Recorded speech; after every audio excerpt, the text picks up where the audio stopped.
Obviously, from a protocol to commercial rewards is very important, and there's certainly been times when you can get a protocol but don't get the commercial rewards at the end of it. So all that hard work potentially has been wasted.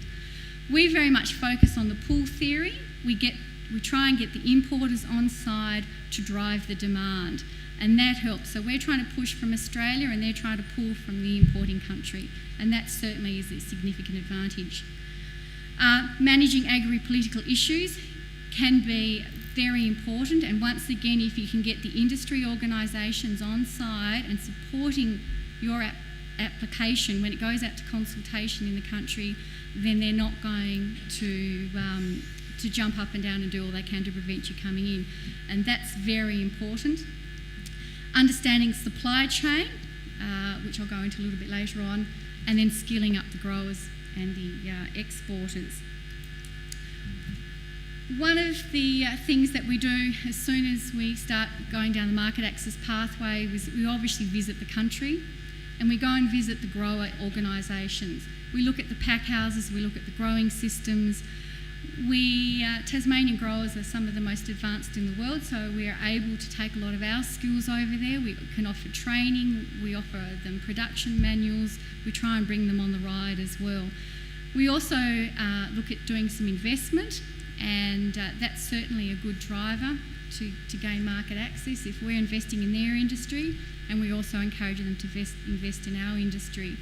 And as we see in our own situation where supermarkets like to potentially buy from one supplier, we're also finding that certainly there are some strategic alliances being developed, so suppliers to supermarkets can source from the Northern Hemisphere and then the Southern Hemisphere and get 12 months supply. Developing strong commercial contacts is imperative, and we've had cocktail parties, we've taken study tours to look at markets, and we visit the key markets, meet with the market authorities in the countries, once again to ensure that they know where we're coming from and we understand where they're coming from.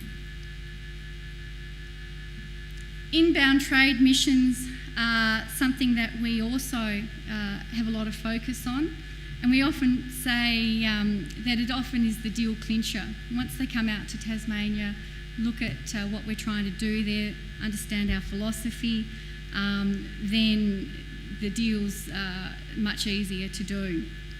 We have strong support from the state government and strong support from the growers to ensure that once again, that once we've got market access, that we can launch straight into the commercial business.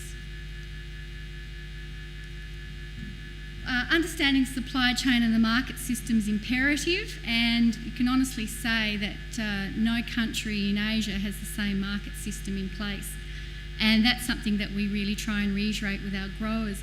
It's often very hard for many Tasmanian or Australian growers who have grown up with the clean store policy of the supermarkets to go into an Asian supermarkets where it's an overload of sensory senses. You know, there's in-store tastings, there's videos, there's posters and banners everywhere. So try and get their heads around how the Asian supermarket system works is also quite interesting as well. We do a lot of promotions. We've done some consumer research studies as well to try and make sure that we're selling the best sizes, the best product, and what the quality specifications are. And we've also done a lot in attending trade shows and building those links with suppliers as well. The new strategy with a new outcome. This is something which was quite revolutionary.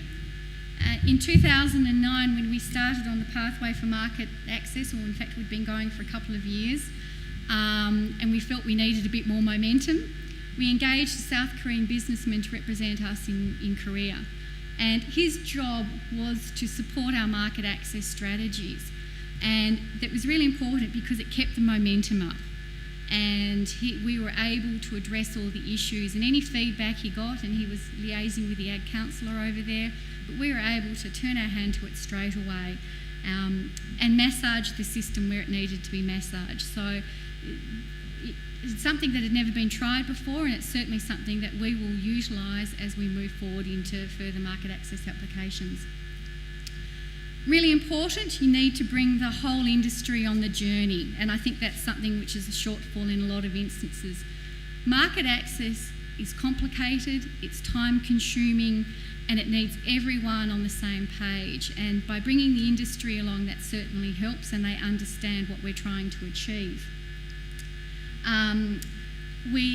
We've taken them on study tours, we take them on trade shows.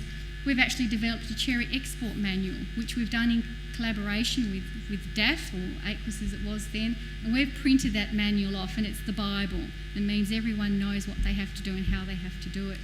Tasmanian growers have had a strong compliance history in relation to meeting protocols from going back from apples to Japan. So when it comes to following spray guides and making sure cartons are labelled correctly, we've been able to do that. And our strategy that we've used, we're now using to get market access to China. We are supporting DAF in all of their market access negotiations. We've been doing trade shows. We've been in Guangzhou in 2010 and Nanning 2011 at trade shows. We've had Chinese importers out here. We've hosted ACSIC out here last season to show them the Tasmanian industry. So once again, it's really important that we touch all the bases and we understand the complexities of market access and take everyone on the journey. The challenges ahead, maintaining our unique quarantine status is imperative, particularly fruit fly.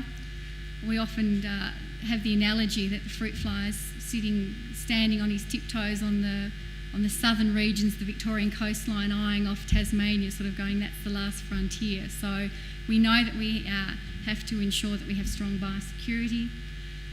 Reducing the imposts of current protocols, and we still have quite a lot of visiting quarantine officers out here auditing us, inspection regimes, etc. But once again, we also understand that we impose similar biosecurity protocols on other countries coming to Australia, so it does give us a balance when we're looking at those issues. We need to maintain our focus on premium production, and we need to be aware of future quarantine barriers and protocol requirements, and that's certainly something that we need to focus on as we're moving forward, particularly as Vietnam, Indonesia and other countries are reviewing their market access or their import procedures.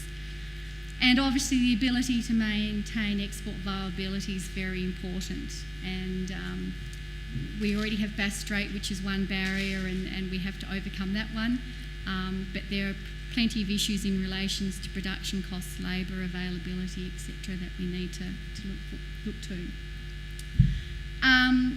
For those which aren't familiar with the Tasmanian cherry industry, we focused on premium production, so that's a 34, in fact it's not even a 34 mil cherry, it's bigger than that. The average cherry you buy in a supermarket here would be around the 26 millimetre size. These are what we call the 2-bite cherry, and that's what our industry is focused on. Thank you.